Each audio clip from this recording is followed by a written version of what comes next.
Hola, buenos días. Buenos días, vamos a iniciar nuestro estudio del día de hoy, 12 de diciembre de 2021, y vamos a continuar con la familia en la Biblia. El día de hoy tenemos siembra de familia, y vamos a tener dos pasajes especiales de Marcos donde el Señor Jesucristo habla acerca de la familia. Hay dos pasajes especiales, dos pasajes particulares donde el Señor va a hablar de quién es su familia y en el segundo pasaje el principal obstáculo para la creación de familia. ¿Qué tipo de familia está llamando él ahora? Finalmente los israelitas eran una nación de familias, una congregación de familias. La idea era la familia de Abraham, la familia de Jacob, las 12 tribus de Israel. Entonces era una nación de familias. Ahora el Señor Jesucristo va a rehacer este llamado de familia igual que Abraham, como se le dijo a él: deja a tu familia, a tu parentela, y entonces vas a venir a formar una gran familia, una gran nación. Así el Señor Jesucristo va a empezar a hacer esta transformación, y al hacer esta transformación va a haber cierta ruptura, porque las personas van a tratar de defender su modelo tradicional de familia de ancianos con sus tradiciones. Pero también va a haber un obstáculo muy grande que vamos a ver con el joven rico por ahí, este hombre que finalmente va a demostrar cómo uno de los principales obstáculos aún en nuestra sociedad actual es el dinero, las riquezas, las posesiones. Nosotros acostumbrados a asociar posesiones y riquezas con familia. Él va a decir que no, que las familias fundadas en la riqueza se van a autodestruir. El dinero va a ser un obstáculo para ser una familia verdadera, ¿sí? Entonces tiene que haber mucho cuidado ahí. Vamos a ver esto, siembra de familia, 100 por 1. La visión de Jesús sobre la familia como siembra de vida, comunión de aquellos que acogen con Jesús la voluntad del Padre, recibiendo así el 100 por 1 en viernes y personas. Así que vamos a ver a Jesús como sembrador de familia, de vida, de comunión. Y estos son mi hermano, mi hermana y mi madre, dice Marcos 3, 20 al 35, frente a los escribas de Jerusalén que quieren fundar la familia sobre el cumplimiento de una ley normativa de separación y pureza, acusando a Jesús de estar endemoniado.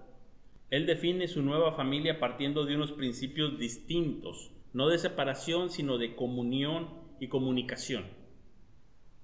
100 por 1, el seguimiento y nueva familia.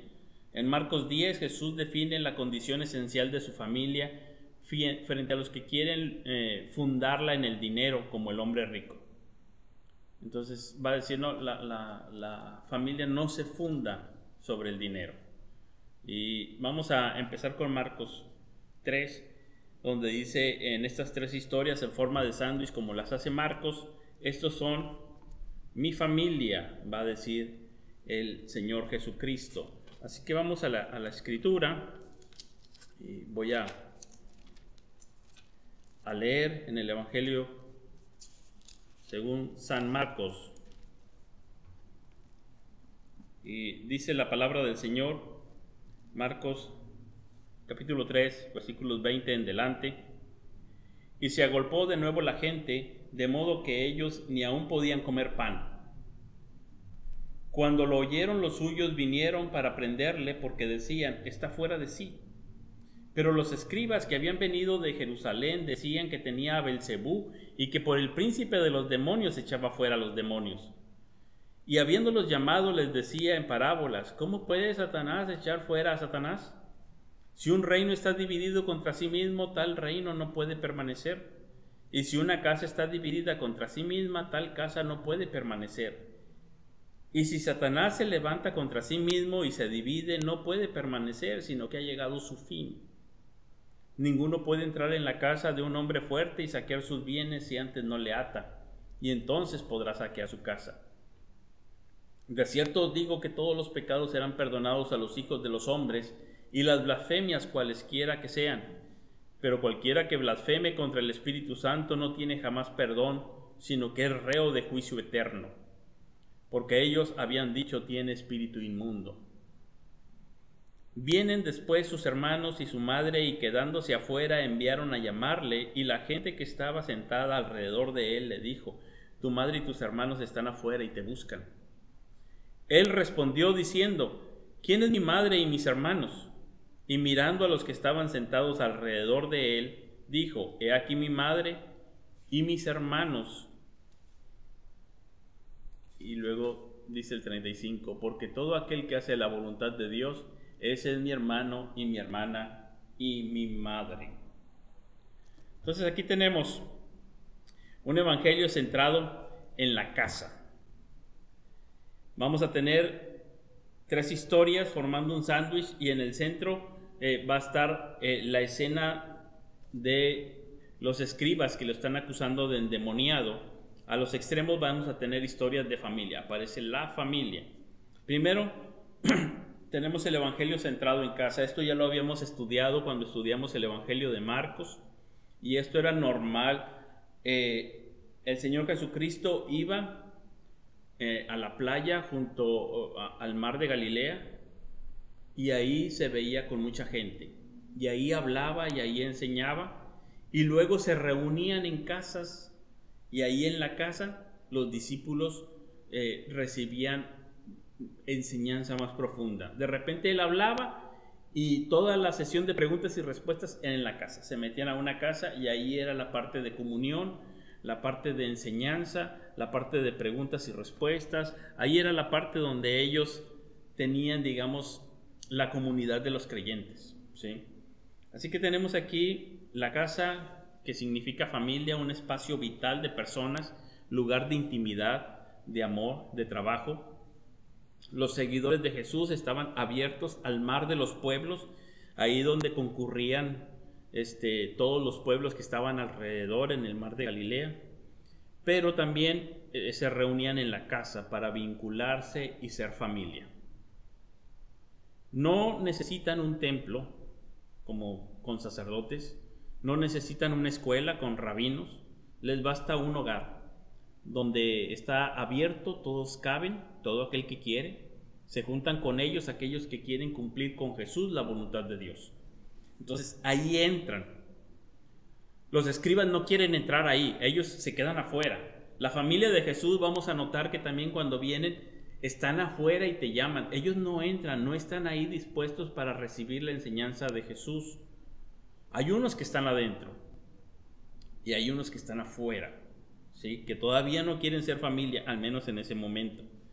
Al principio se dice que Jesús llega a la casa, rodeado por una muchedumbre, y ahí es la familia. En el centro está la escena que sitúa la acusación de los escribas. Ellos creen que Jesús ha roto el orden y la santidad de la casa de Israel, y que está haciendo otra familia, y por lo tanto está dividiendo a la casa de Israel. Y entonces ellos dicen: este es un enviado del diablo porque está dividiendo a la casa de Israel. Esto no puede ser de Dios.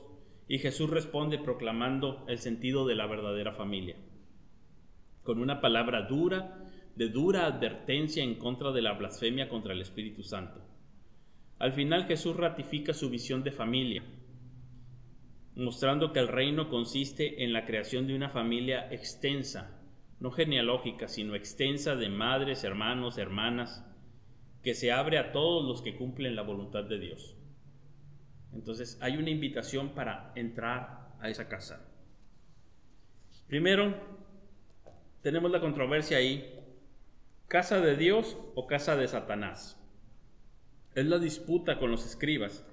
Belcebú es el señor de la morada perversa, o señor de las moscas, el dueño malo de la casa siniestra del mundo. Entonces ellos dicen: él viene porque está creando la casa siniestra, la casa malvada, la casa del diablo. El señor de la morada. El tema en disputa lo plantean los escribas que vienen de Jerusalén, es decir, de la casa central y oficial de Israel. Han venido con poder, con control, dictan su juicio, y ellos dicen: está endemoniado. Está poseído por Belcebú, señor perverso de la casa. Según ellos, Jesús expulsa a los demonios en el nombre y con el poder del príncipe de los demonios. La acusación resulta coherente para ellos. Dios es el Señor de la casa buena y ejerce su reinado a través del templo de Jerusalén y de la ley de los escribas. El diablo es el señor de la casa perversa y quiere destruir la obra de Dios utilizando a Jesús. Ese es su razonamiento. La respuesta de Jesús incluye una pregunta, 3 frases condicionales y una afirmación conclusiva y una consecuencia. Y está en forma quiásmica, ¿verdad? Entonces empieza la pregunta, ¿cómo puede Satanás expulsar a Satanás? Introduce el tema en forma de parábola el Señor Jesucristo. Cuando lo introduce en forma de parábola es porque Él no quiere demostrar, sino que quiere hacerlos pensar, para que sus mismos oyentes saquen conclusiones. ¿Cómo puede Satanás expulsar a Satanás? Luego habla del reino dividido. Los escribas le acusan de construir un reino de Satán y Jesús pregunta, ¿podría Satanás mantener su reino si estuviera dividido? Luego les habla de la casa dividida. El reino se entiende ahora como un espacio que abarca el mundo entero.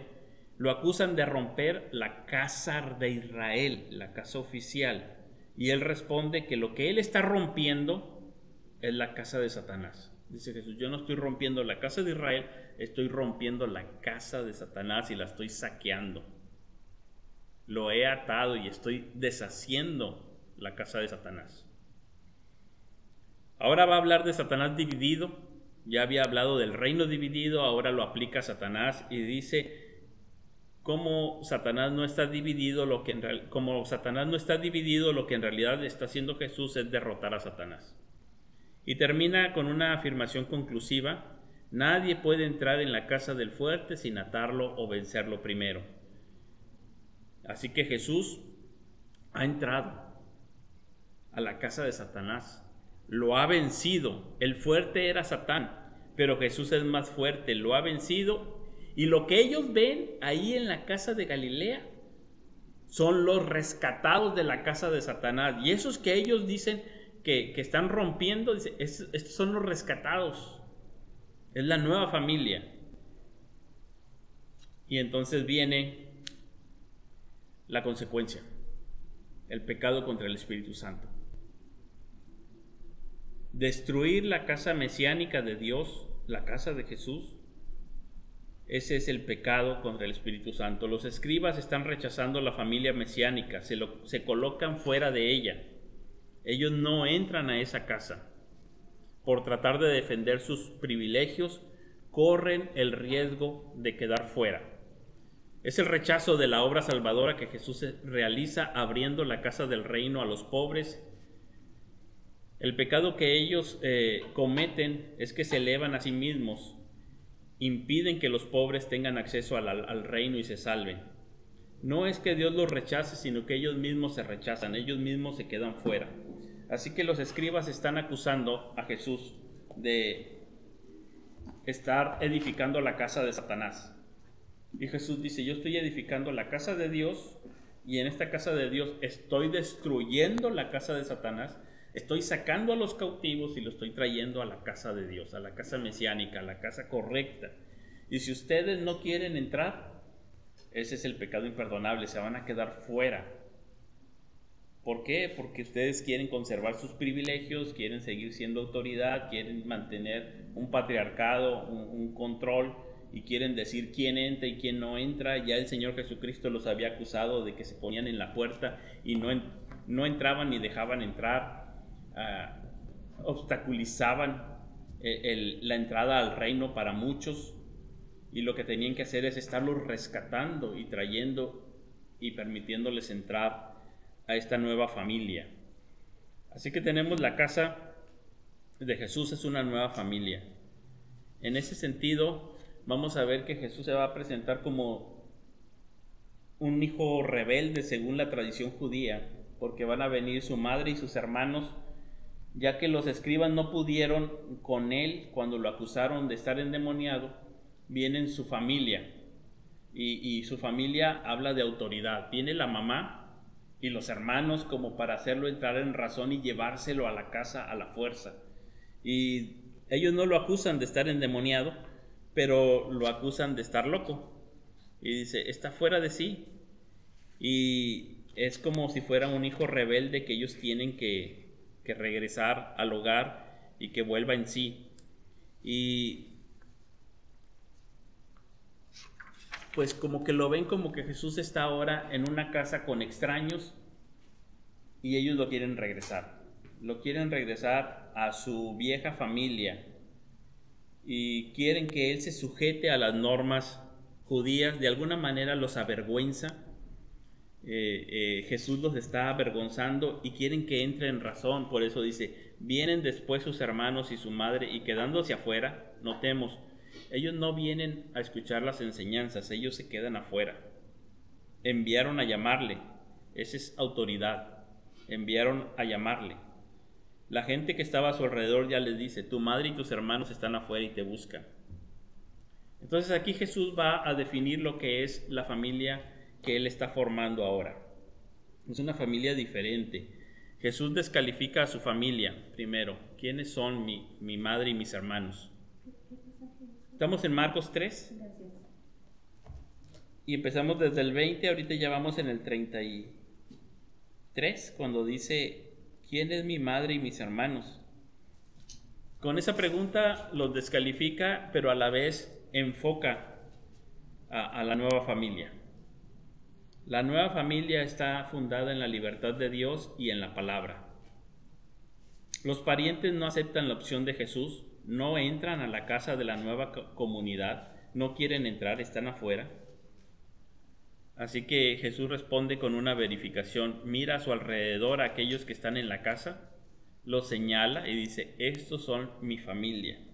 Dice, y mirando a los que estaban sentados alrededor de él, ahí está, los mira alrededor. He aquí mi madre y mis hermanos. Entonces aquí está verificando y ofrece dos razones. El que hace la voluntad de Dios, ese es mi hermano y mi madre, mi hermana. Esa es la nueva familia. Crea una nueva familia en un contexto de institución. Entonces, tenemos por un lado los escribas. Dicen, tú estás rompiendo la casa de Israel, lo que estás haciendo es edificar la casa de Satanás. Y él dice, no, yo entré a la casa del fuerte, a la casa de Satanás, lo derroté, lo até, y estoy sacando de ahí personas y los estoy trayendo a la casa de Dios, estoy fundando la casa de Dios. Y si ustedes no pueden ver eso, si no quieren entrar, ustedes solos están quedando fuera, están pecando contra el Espíritu, están blasfemando contra Él, no están viendo que esto es obra del Espíritu, la nueva familia de Dios, y ustedes solitos se están quedando fuera, y eso es imperdonable, se van a quedar fuera, no porque Dios los excluya, sino ustedes solitos se están quedando fuera, porque quieren mantener el funcionamiento de una familia patriarcal donde ellos eran la autoridad, y no les gusta venir y sentarse a aprender junto con los demás, que digamos son los desechos de la sociedad. Porque los está rescatando de la casa de Satanás, por eso son esos desechos, gentiles, publicanos, pecadores, de todo tipo de personas. Pero esa es la nueva familia, eso es lo que está haciendo Jesús y dice, esta es mi familia. ¿Y qué lo distingue? Que quieren hacer la voluntad de mi Padre.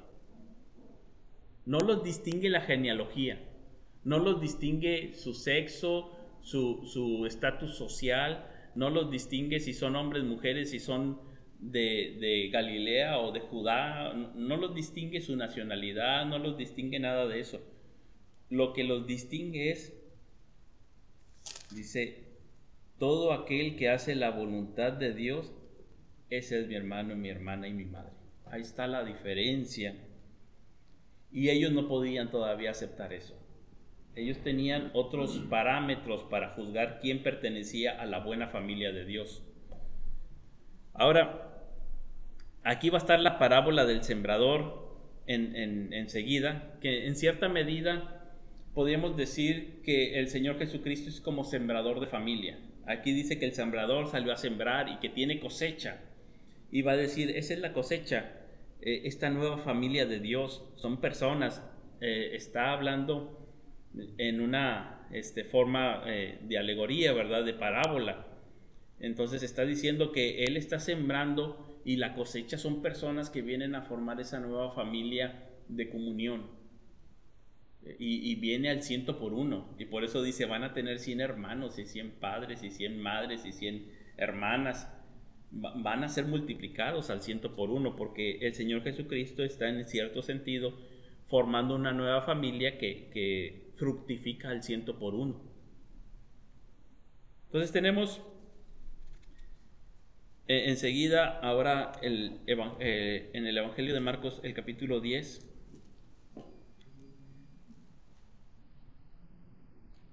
Y vamos a tener aquí, pues desde el versículo 17 con el joven rico hasta el versículo 31, vamos a tener este pasaje que es el otro donde habla de familia. En el primero definió quién era la familia. Y dijo, la familia es la que hace la voluntad de Dios. En este va a hablar de esa familia que se multiplica en bienes y personas. Y voy a empezar a leer Marcos 10 para tener todo el contexto. Dice, al salir él para seguir su camino, vino uno corriendo, hincando la rodilla delante de él, le preguntó, Maestro bueno, ¿qué haré para heredar la vida eterna? Jesús le dijo, ¿por qué me llamas bueno? Ninguno hay bueno, sino solo uno, Dios. Los mandamientos sabes, no adulteres, no mates, no hurtes, no digas falso testimonio, no defraudes, honra a tu padre y a tu madre. Él entonces respondiendo le dijo, Maestro, todo esto lo he guardado desde mi juventud. Entonces Jesús mirándole le amó y le dijo, una cosa te falta. Anda, vende todo lo que tienes y dalo a los pobres y tendrás tesoro en el cielo. Y ven, sígueme, tomando tu cruz. Pero él, afligido por esta palabra, se fue triste, porque tenía muchas posesiones. Entonces Jesús mirando alrededor dijo a sus discípulos, cuán difícilmente entrarán en el reino de Dios los que tienen riquezas. Los discípulos se asombraron de sus palabras, pero Jesús respondiendo volvió a decirles, hijos, cuán difícil es entrar en el reino de Dios a los que confían en las riquezas. Más fácil es pasar un camello por el ojo de una aguja que entrar un rico en el reino de Dios. Ellos se asombraban aún más, diciendo entre sí, ¿quién pues podrá ser salvo? Entonces Jesús mirándoles dijo, para los hombres es imposible, mas para Dios no, porque todas las cosas son posibles para Dios. Entonces Pedro comenzó a decirle, he aquí nosotros lo hemos dejado todo y te hemos seguido.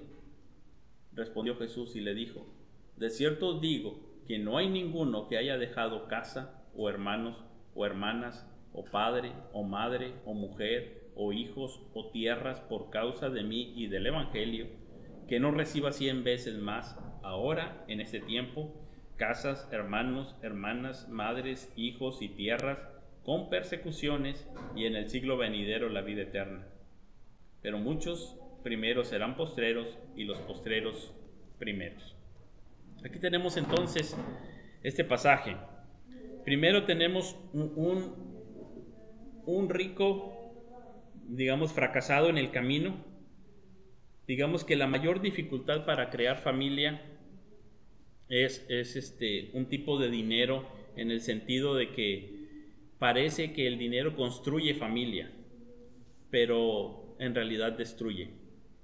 Cuando la familia se crea en torno al dinero, se destruye. Ese no puede ser el fundamento.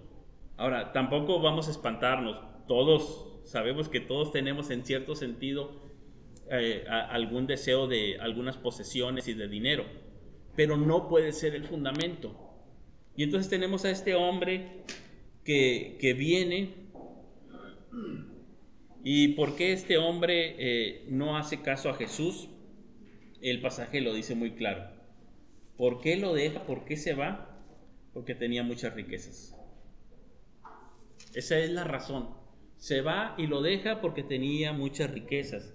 Jesús ya lo había mirado y dice que lo amó. Y él parece ser que también tiene buena relación con Jesús y le dice maestro bueno, le llama bueno. Y Jesús lo amó sinceramente y le dice, bueno, vamos. Pero él no pudo. Realmente su familia era el dinero. Él no podía formar parte de la familia de Jesús y seguir ese camino porque él ya tenía su familia, que era las posesiones. Las posesiones lo tenían a él. Así que una cosa te falta, le dijo, vete, vende lo que tienes y entonces sígueme. Vende lo que tienes, dáselo a los pobres y sígueme y tendrás un tesoro en el cielo. Entonces aquí hay dos cosas. Hay una familia que exige una ruptura. Vete y rompe con tu familia anterior, que era la riqueza.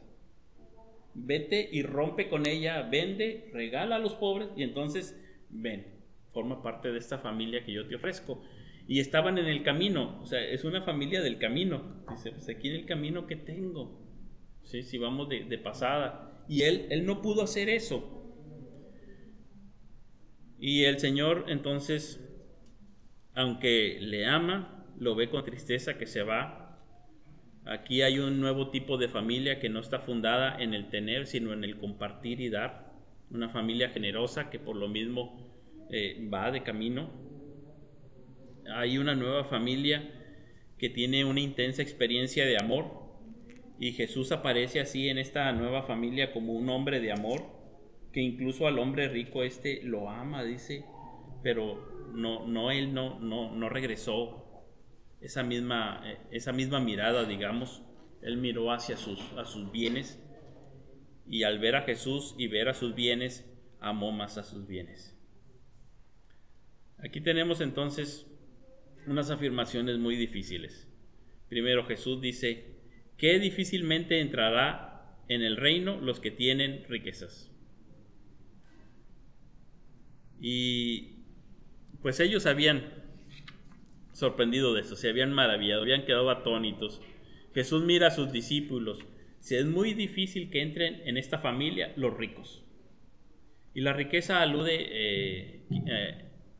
no alude a algo neutral. Aquí el Señor no se está refiriendo a las riquezas en una manera neutral, sino en un poder maléfico. Es un poder del maligno, una propiedad demoníaca que posee al ser humano, que le impide entrar a la familia de Dios. Ellos lo ejemplificaban como un Dios poderoso, materialista, Mamón. No era un Dios que iba a dejar ir fácilmente a las personas, los tenía atrapados. Entonces no está aludiendo nada más a un tipo de posesiones, sino la forma de hablar es que está un demonio deteniéndolos, ¿sí? Impidiéndoles entrar en la familia de Dios. Ellos no se dan cuenta de eso. Yo me acuerdo que cuando anunciaron en uno de estos programas de la televisión, un programa que se llamaba Acumuladores. Ellos pensaban que tenían cosas, pero las cosas los poseían a ellos. Me acuerdo que lo escuchó María y dijo, ese va a estar bueno, ¿cómo está eso? Las cosas los poseían a ellos. Esa es la idea que está dando aquí Jesús, diciendo que Satanás está detrás de eso. Y puede ser que no tengan muchas cosas, pero estos acumuladores acumulaban, no sé, de todo tipo, y a uno le puede parecer cacharros y desperdicios, pero para ellos eran valiosos y los tenían y acumulaban y acumulaban y acumulaban y tenían la casa que ya no cabían más cosas y a lo mejor era una casa pequeña y estaba atiborrada y ellos apenas se movían, pero ahí tenían sus cosas y más o menos así está diciendo aquí el Señor Jesucristo. Los discípulos se admiran sobre esas palabras. Muchos identifican riqueza y familia como que van de la mano. Y dicen, pues, los pobres no pueden tener buena familia porque no tienen dinero. Y hasta muchos los critican, ¿por qué tienen más hijos y ni los pueden mantener? Y los ricos son los que pueden tener, ¿por qué no tienen? Y algunos dicen, nada más los hijos que puedan mantener, como si fueran de la mano familia y riqueza. Uno piensa así, familia y riqueza van de la mano. Y el Señor dice, no es cierto. Familia y riqueza no van de la mano. Y les pone el ejemplo de un camello pasando por el ojo de una aguja. Una familia fundada en el dinero no es familia. Es como un camello queriendo entrar por el ojo de una aguja. No van juntos. no es cierto, pero ese es el pensamiento que ellos tenían. Y yo sé que muchas veces se les enseña a los hijos, tú tienes que ganarte la vida y esto, entonces vas a hacer familia, vas a tener casa, y esa no es el fundamento de una familia. Ahí no va a estar el fundamento, se va a destruir. Y muchas veces los hijos toman decisiones basadas en dinero. Estoy trabajando aquí, pero me ofrecen uno y tengo que irme y cambiar de domicilio y lo que sea y sacrificar lo que sea. ¿Por qué? Porque voy a tener más dinero, y si voy a tener más dinero voy a tener una mejor familia, y entonces me voy a mover en base al dinero, y empiezan a ser atrapados porque les damos esa escuela, y más en una sociedad como la de Monterrey, que es totalmente materialista, y que decimos que trabajamos de sol a sol porque somos muy emprendedores y laboriosos, pero muchas veces terminamos atrapados. Y aquí hay una nueva admiración cuando el Señor les dice el ejemplo del camello. Cuando una familia está tratando de fundarse en la riqueza, pues nada más les podemos decir, mira, es que estás queriendo meter un camello por el ojo de una aguja. Y entonces ellos dicen, ¿quién podrá salvarse? Es decir, entonces, ¿quién va a poder ser parte de esta familia de Jesús? ¿Quién es el que va a poder entrar a la familia de Dios? ¿Quién es el que va a ser una auténtica familia de Dios, una nueva humanidad? Los discípulos suponen que todos estamos dominados por el deseo de riqueza. Están pensando siempre que la familia es un asunto económico. Y aquí está entonces la respuesta de Jesús. Lo que es imposible para los hombres, para Dios es posible. Es necesaria la obra de Cristo para poder formar parte de esta nueva familia. Esta nueva familia no es lógica. Y está hablando de la familia de Dios, de esa familia que está Él formando. Por eso el hombre rico no lo ve lógico y se va. Y dice, eso no va a ser posible a menos que sea transformado en su corazón por el poder de Dios. Y aquí es necesaria la obra de Cristo. Aquí es necesario el Evangelio. Lo que para vosotros es imposible, para Dios no, para Dios todo es posible.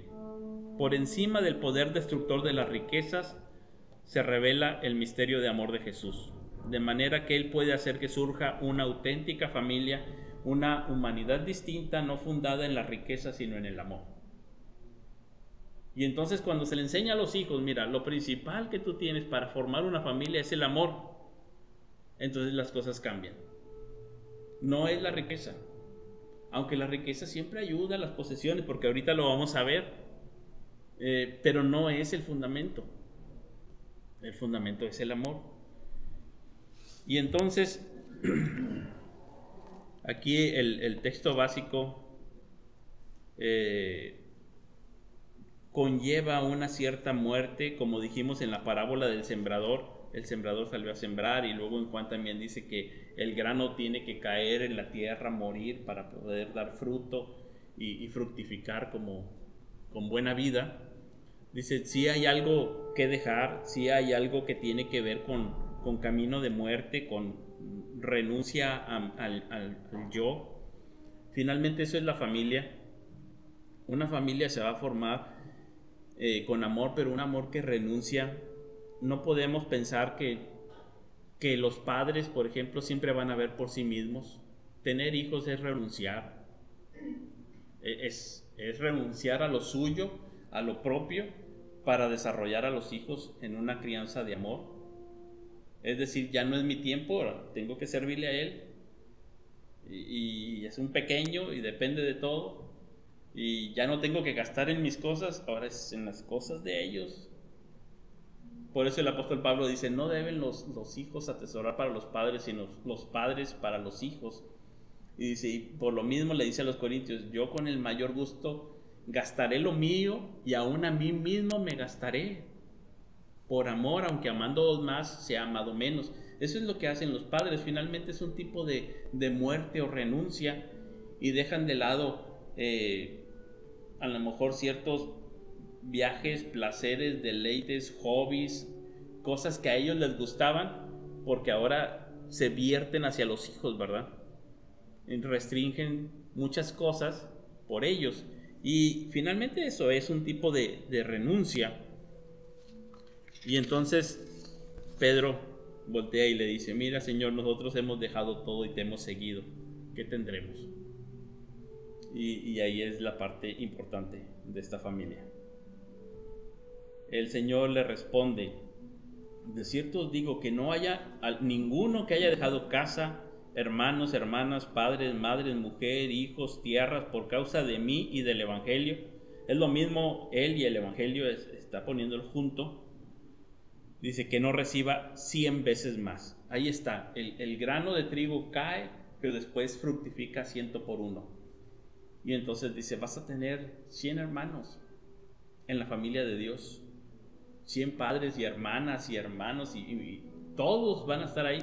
Pero también pone casa y tierras. Tierras no está hablando de posesiones, está hablando de que no solamente comparten generosamente los bienes, sino que también comparten el trabajo. No es que nada más, mira, viene una familia de Dios donde yo recibo. No, dice, también van a compartir tierras. Y está hablando de que también vas a trabajar, de que vas a arar con los demás, vas a trabajar la tierra. En este sentido era económico así, ¿verdad? Hoy diríamos, también comparten la fábrica o el taller. O sea, quiere decir que entras a esa familia no solamente para recibir, sino para dar. Y cuando se necesita, trabajas. Y muchas personas han encontrado, incluso que cuando en nuestro sistema, nuestro modelo económico de la ciudad, son como un desecho y no encuentran su lugar, llegan a una iglesia y como que encuentran qué hacer. Yo recuerdo una persona en Brasil que era prácticamente un mendigo. Se convierte, viene a la iglesia, es transformado, empieza a vivir en la familia de Dios, en esta comunidad. Y entonces empieza él, aunque tenía muchas deficiencias y no tenía educación, pero empieza a dibujar. Y empieza a dibujar y a hacer dibujos y lo ve y dice, tú tienes esto muy bien. Y lo encamina la iglesia de tal manera que luego se convirtió en el dibujante de Apen. Y hacía los monitos para las lecciones bíblicas. En un modelo de la ciudad pareciera ser que ese hombre era un desecho y ya no encontraba qué hacer. Entra acá y ahora es un artista cristiano que hace ilustraciones para clases de niños. Cuando lo ves dices, y así hay muchos casos, ¿verdad? Ese es uno que conocí y dije, wow, entonces tú haces sí, yo hago aquí los dibujos, ¿verdad? Los monitos ahí para las clases bíblicas. Y esa es una transformación, porque comparten y tienen 100 veces más, no solamente personas, sino también posesiones, es decir, se amplía el panorama, el horizonte para la función de una persona ya con dignidad, donde la persona puede desarrollarse. Hay miembros y bienes en esta nueva familia. Pierden una casa, pero en un sentido más amplio, construyen una nueva casa, una nueva familia, una nueva línea de expresión para su vida. Y también vienen diferentes fuentes de riqueza, diferentes formas de trabajo, de bienes materiales. Hay un programa de vida que es una siembra evangélica, donde el ser humano empieza a desarrollar un potencial que a lo mejor él ya ni se imaginaba que tenía, donde él no había visto ya más rumbo o destino. Entonces tenemos aquí que esta es una comunidad especial que está formando el Señor Jesucristo, fundada en la gracia, que buscan la voluntad de Dios. En esta comunidad hay lugar especial para madres, hermanos, hermanas, sin distinción ni jerarquías. Es una comunidad que no menciona precisamente jerarquías patriarcales en el sentido de los judíos tradicionales que defendían las tradiciones de los ancianos. Es una nueva comunidad que solo puede ser formada y puede entenderse y realizarse solamente por la obra de Cristo. Gracias a su muerte y resurrección, lo que es imposible para los hombres, para Dios es posible. Así que en ese contexto, la familia de Dios es una nueva familia que no está destruyendo lo que el Señor Jesucristo quería no era destruir la casa de Israel, sino que se agregara los que Él estaba sacando o rescatando de la casa de Satanás y que se agregaran para hacer una familia. Pero los escribas no querían entrar ahí.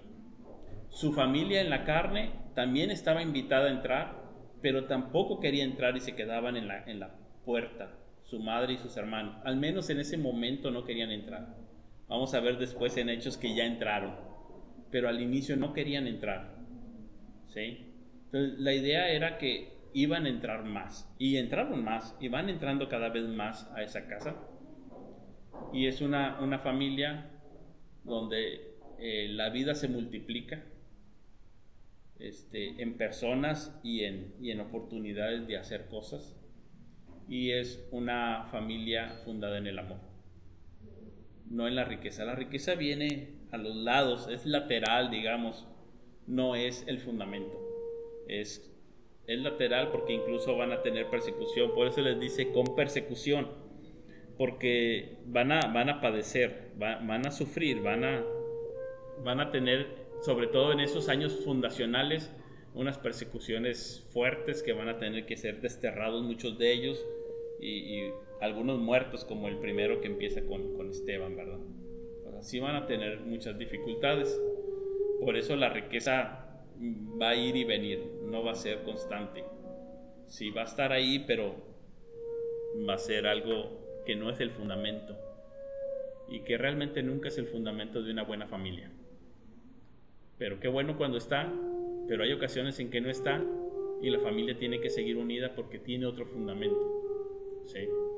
De otra manera se deshacen las familias con dinero, fundadas en el dinero, por el lado que sea, o por los padres, o por la madre, o por los hijos, entre hermanos, genera esa presión tan fuerte porque están dominados por un tipo de riqueza que llamamos riqueza, pero es como un demonio, un dios, una atadura fuerte que está ahí detrás y que finalmente destruye.